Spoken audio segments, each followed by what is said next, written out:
Hello and welcome back to the Sports Brief Podcast. Colton Hall here with Tristin. Very excited to bring you a special guest, now Falcons fullback, Mikey Daniel, man. Thanks again for coming on. We would deeply appreciate it. Yeah, like I said, thank you for having me. I'm excited for it. We're going to kind of start this thing off because, man, it's it's one thing when a guy from SDSU makes it, but it's a whole other thing when he started out as a walk-on and then just fights his way up, man. It's truly inspiring, great thing to see. My first question is actually going to be, just talking about the moment that you got the call, that you were going to go to the Falcons. Now, you didn't get drafted, but you're signed a free agent contract with them, which is huge still. Can you just talk about that moment when you realized, hey, I'm going to the Falcons? Honestly, it still hasn't really set in.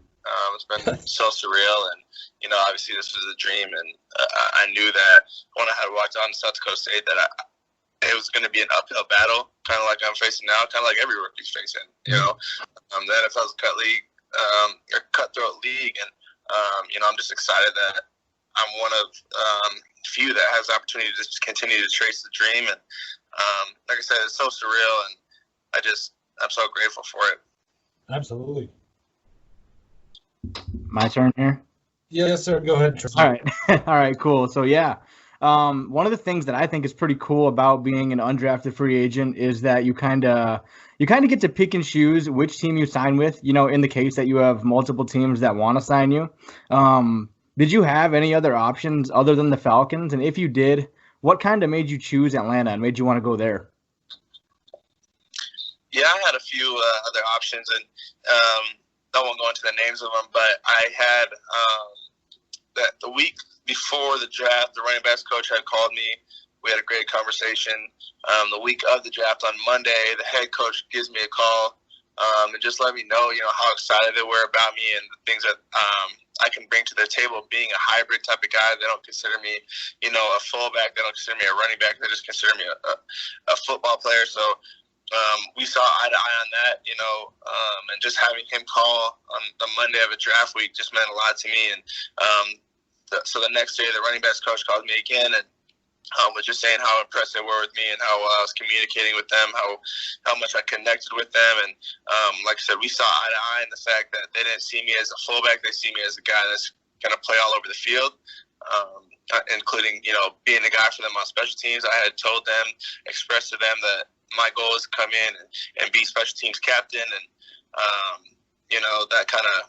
that kind of just spoke volumes to them. And so, like I said, we saw eye to eye and we connected right away. And I just felt like that was a place for me. Yeah. And I know you said that it hasn't really set in that you're going to the Falcons, but, what about the fact you're going to be playing with guys like Matt Ryan and Julio Jones? How do you feel about that? Yeah, I'm going to be sharing a backfield with Todd Gurley. So that's, crazy. I've been watching him for years, whether he's at Georgia or then when he was with the Rams, and then obviously Julio Jones, in my opinion, the best wide receiver in the NFL, has been for the last number of years. Calvin Ridley's also a stud, and the whole team. There's a lot of depth. There's a lot of quality players, a lot of athletes, and the coach. When Coach Parmalee called me, he's the running backs coach. He said, you're going to come into the room with some superstars, and you're going to be on the team with some superstars. He said, don't let it affect what you do. He said, we called you, and we want you because you belong. And so, just hearing that reassuring me that I do belong and how invested they are into me, it was big. Awesome. Yeah, that's got to be kind of crazy coming from South Dakota State. We don't get a whole lot of guys drafted out of South Dakota. I'm actually a senior over here at USD, but no hard feelings to the Jackrabbits today. But how do you kind of see yourself fitting into Atlanta's offense? Obviously, you played running back, you played fullback, halfback and fullback.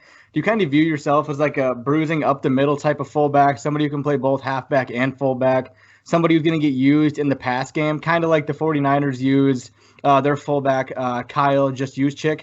Or you kind of just see yourself as all around, whatever they ask of you, you're going to be able to do it? Yeah, definitely.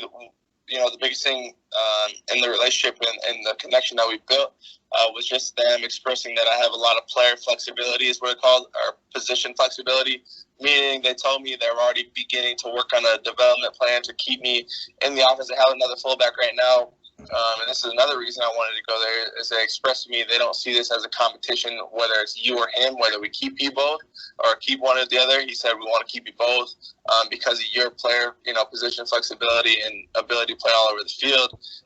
He expressed to me that they, like I said, had already began working on a plan so that I can, they want to use me on third and short, fourth downs, pass protection type stuff, at running back, goal line type situations, as well as playing in the fullback position, catching the ball in the backfield. At that fullback spot, all eyes are on, Todd Gurley and the receivers and stuff like that. And then so just having me slip out is a mismatch, and not too many teams can account for the fullback. So I'm excited for what they're planning for me. Obviously, I get the playbook here tomorrow. They sent out an iPad today. We'll be here tomorrow, and we start OTAs next week and rookie minicamp. So, I'm just excited to see what they diagram and how they're going to use me. Awesome. We kind of talked about a little bit between position flexibility, but can you tell me the differences, the main things that maybe you're ready for, or kind of maybe a little bit worried about switching from running back and playing fullback, or just the intricacies of each position? Running back, that's my first nature. That's natural to me. I've done that my whole life. So I feel very comfortable there. And obviously, as my time at South Dakota State went on, I was our short yardage goal line, blitz pickup guy. I did all that stuff. Kind of the rock, the stability. We had the home run hitters, and then my role was what my role was, and I embraced that. And I see a lot of similarity to what's going to go on in Atlanta, and the fact that they have me. Not a lot of running backs are great at pass protection, so having me is good for them.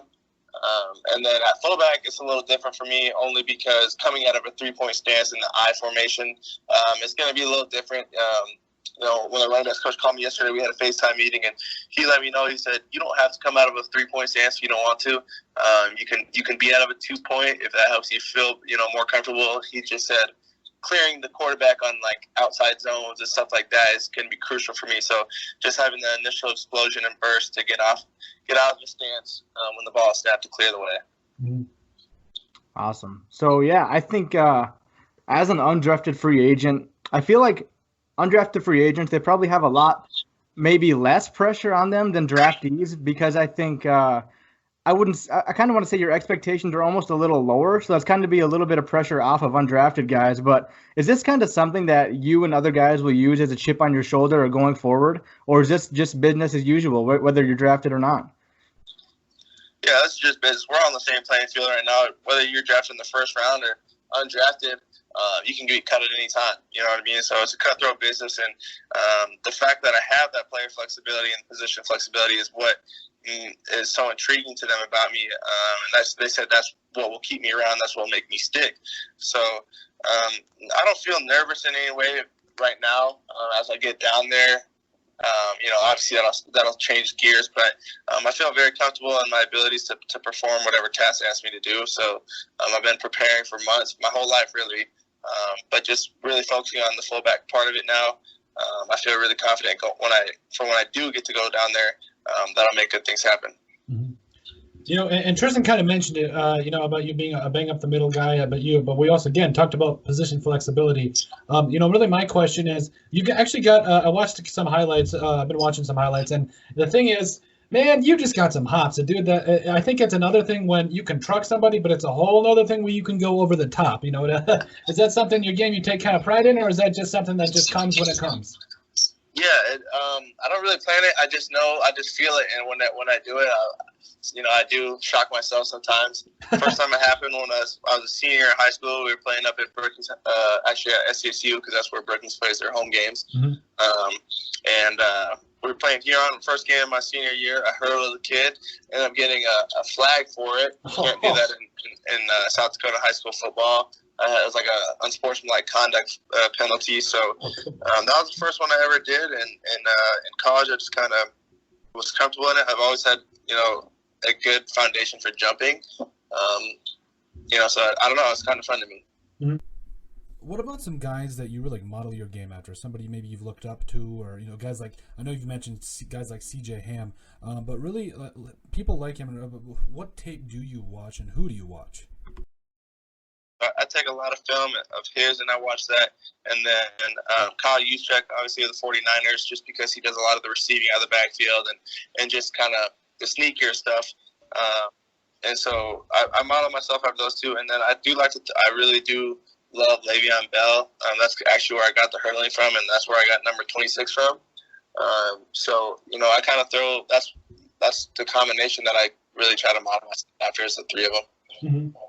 Also, the fact that my question is really, and what the Falcons are in getting a guy like Mikey Daniel. Like, obviously they know, but what do you really think the Atlanta fans really want to know about the guy that they're getting in Mikey Daniel? I think I bring a lot to the table. I think it's my label coming into the team and on the depth chart is going to say fullback, but understanding that I'm not just your generic fullback. I'm not just a down here hill bruise type of guy. I'm a guy that has big play potential and splash plays, and there's so much more to me than just being the fullback. So I'm excited to show the Falcons fans what I'm able to do. Obviously, not too many fullbacks I've ever seen are hurdling guys. So just bringing my flair to the team and I'm excited for that. Like I said, I know that I'm going to help Atlanta win a lot of football games. Yeah, absolutely, man. Well, I think that's all the questions we have for here. I just want to say again, thank you. We deeply appreciate it. Taking the time out, and man, just good luck in Atlanta. We wish you nothing but the best. Yeah, thank you guys so much for having me.